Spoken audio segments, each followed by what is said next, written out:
So I'm going to talk briefly about my latest remodel that I'm turning into a rental. It has 3 bedrooms, 3 bathrooms. It did not used to have that. It used to be a 3-bedroom, 2-bath home until I've completely reconfigured it. So I just want to talk about the process and what I've gone through on this particular remodel. So when I purchased it, it had been completely stripped of all wiring by, the local copper thieves. The air conditioning unit had been stolen and taken out of it. It also had 1940s plumbing, and what wiring was left was from the 1940s, with the exception of the addition, which is now the master bedroom, that was built on in the 1970s. So I took the whole house back to studs and joists. That's where the cabinets were stolen by the same people that took everything else out. So this thing was just bare walls, ripped up. The ceiling actually had a big, huge hole in it where they dug a hole in the ceiling to go up in and steal all the wiring from the furnace that was up there. So as I said, took it back completely to studs and joist, dug out the crawl space a bit deeper, put in all new plumbing. So this is the new plumbing that's all been done. The house has been totally rewired, so you can see all of the outlets. There's also a brand new fuse box, added tons more wiring for the whole house. Let's see what else. Okay, so whenever I do a house, obviously, if we're going to be working here for a while, we're going to need a bathroom.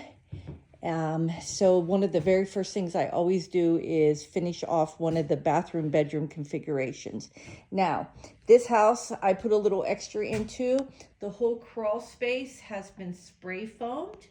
So not just here where we can see, but actually the whole exterior crawl space, the whole way around the house was spray foamed. And then on this side of the house where there were brick walls, when we tore the old lath and plaster off, we also spray foamed all the inside of the brick, and then I did a new window configuration also. So I removed a lot of unnecessary windows, which freed up more wall space and also gave me more room for outlets and lights and everything. So this has all new plumbing and electrical, top to bottom, the whole house. Okay, so this was the bedroom, the front east bedroom that I decided would be the first bedroom that would get completely remodeled with the bathroom. So there's basically just a place in here now that I have it done to sit and go over plans for the rest of the house. I also was sorting out some of my books and some bookcases back there that I picked up at a garage sale. So I've kind of been using this room as kind of a catch-all.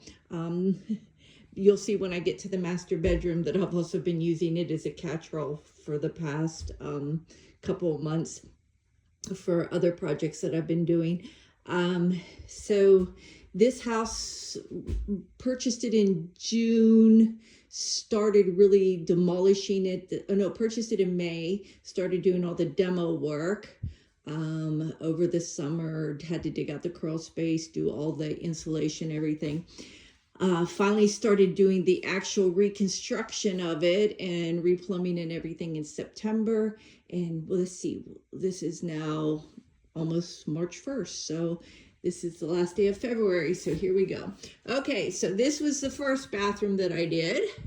So, and basically I just finish it off so that the work crew has a nice bathroom to use. There is a shower here, so if somebody accidentally spills something on them, like solvent, they can hop in the shower, and hopefully that doesn't happen. But there is a full bathroom completely done. The vanity's not the final vanity. This is just a vanity that I picked up to stick in here.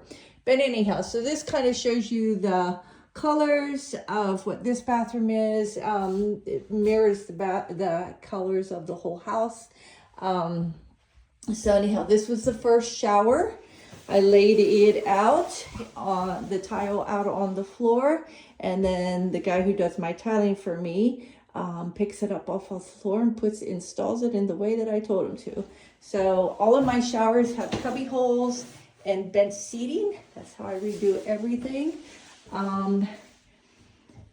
So, and then again, everything gets totally rewired. So like the shower has a light above it, there's a ventilation that's going in, etc. So, and then this is the first bedroom. So, and it is a smaller bedroom.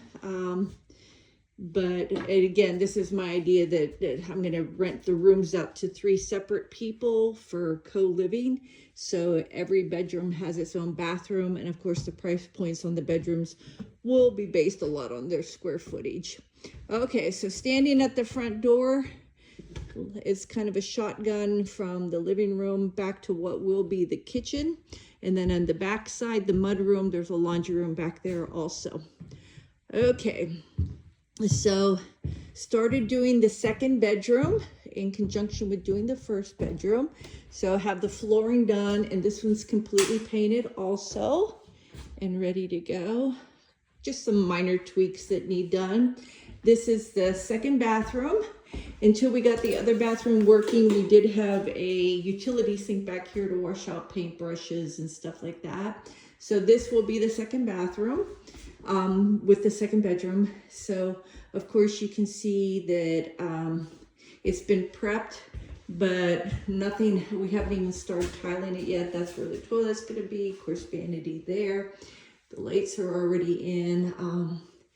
But I do have the second bedroom already put the floor in so that I could lay out the tile here. And again, there's a lot of boxes kind of accumulated over the past 10 months that really need to be taken out of here so that we can finish.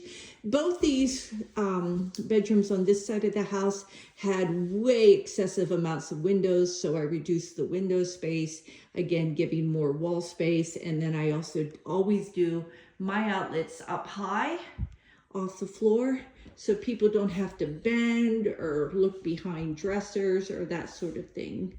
So again, this is the second bedroom. And we're going over here. So back into what will be the kitchen. This is what a brand new breaker box looks like. And you can see all the new wiring.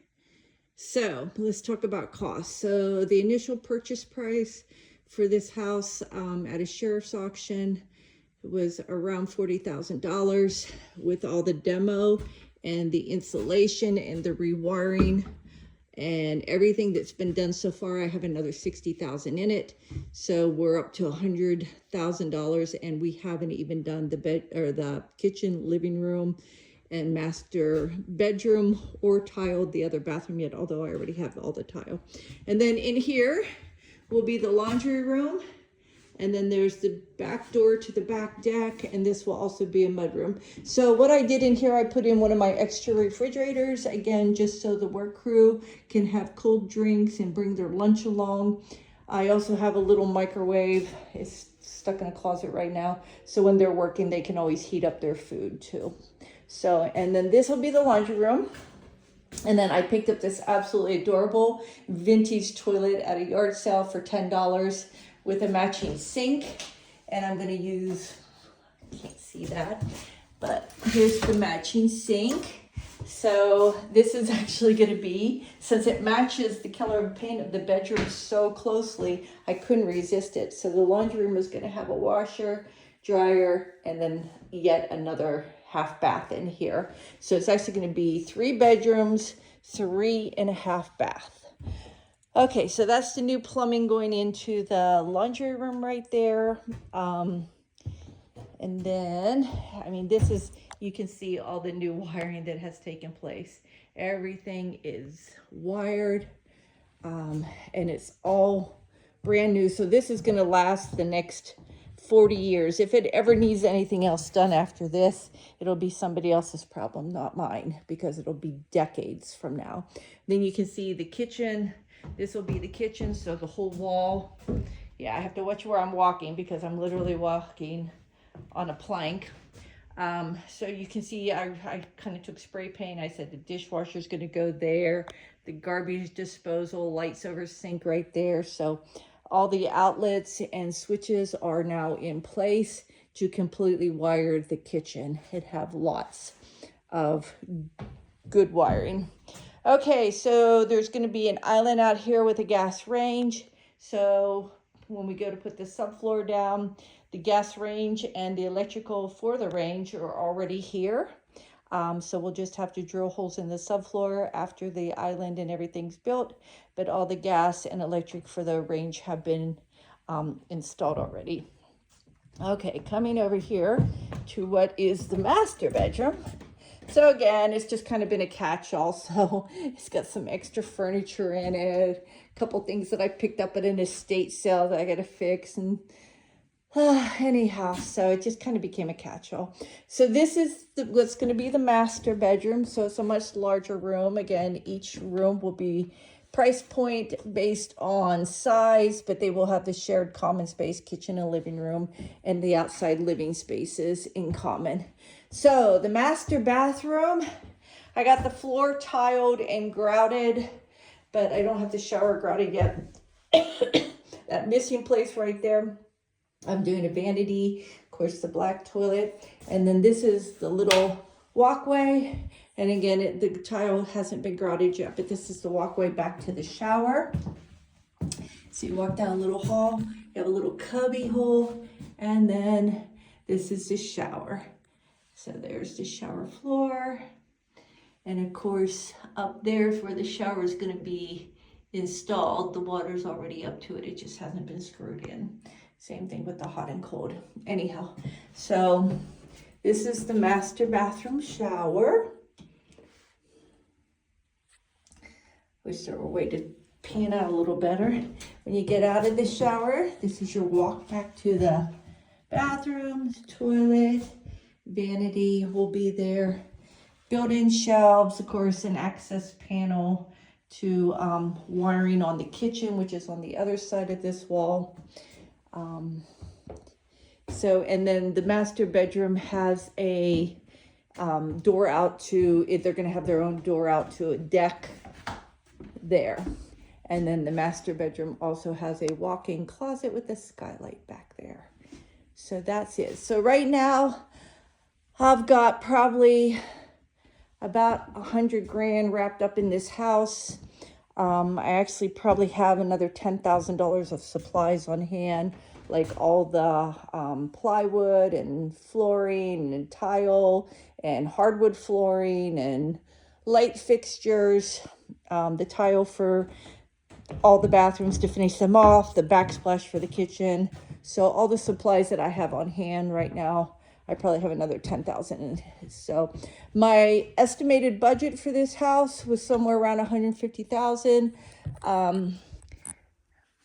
don't know if I can do that neatly, but anyhow, so and I'm going to put it, I have a gas fireplace insert to go in there. I'm going to put a big screen TV. You can see the boxes are already going in, the electrical boxes.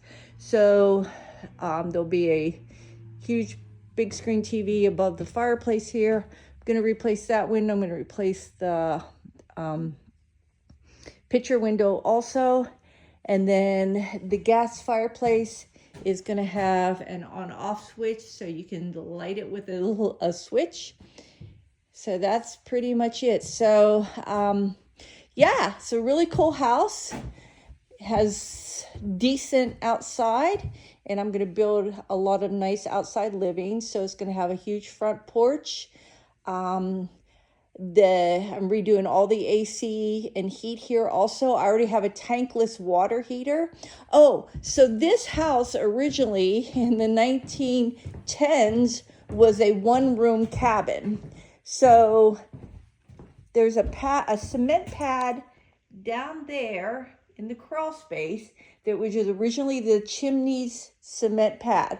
And this one front bedroom was the size of the log cabin that was here. And so underneath just that front bedroom, there is actually a root cellar basement, which is dry. So in the basement, I already have a tankless water heater, heating the whole, or for the water for the whole house. So yeah, and then that also was the inspiration to dig out the rest of the crawl space, make it deeper, and then spray foam the whole outside to prevent any kind of rodents or insects from ever coming in. But anyhow, so this house was built in stages. The first one-room cabin, that was that section right there, was built originally in the 1910s. The rest of this house, this part, with the 2 bedrooms, and it used to be 2 bedroom, 1 bath, plus living room, dining room, was built in the 1940s. The addition of the mudroom, because this down to the basement used to be outside. You can kind of tell by the cement walls, it used to be an outside access to the basement. But when they added on the master bedroom in the 70s, they also added on this mudroom and the laundry room. So the laundry room is also in what used to be an outdoor wall. And you can see that this used to be an outdoor wall because here's the bricking, which makes these walls incredibly thick, these doorways incredibly thick. So this is the brick layer between the house and the mudroom. So this used to be the outside of the house before the addition was built on. So house built in stages, 1-room cabin, and then in the 1940s it became a 2 bedroom, 1 bath. And then in the 1970s, they added on what is now the master bedroom, plus the mudroom and the laundry room. And that is why here in the kitchen, we have what used to be a window. You can kind of see the big square there in the wall. And over here, there's a square in the wall. So those used to be windows looking out before the addition was built on. And even up here, here's an old window that was covered over with the old drywall back in the 70s. And we will leave that there. So anyhow, so yeah, it's a pretty interesting house. By the time we get done, like I said, we'll have about 150, maybe even upwards of 160,000 into it, but it will be good to go for the next 40 years. And so that's it. Can't think of anything else to say about it. So I'll let this go now. Thanks for listening. Bye.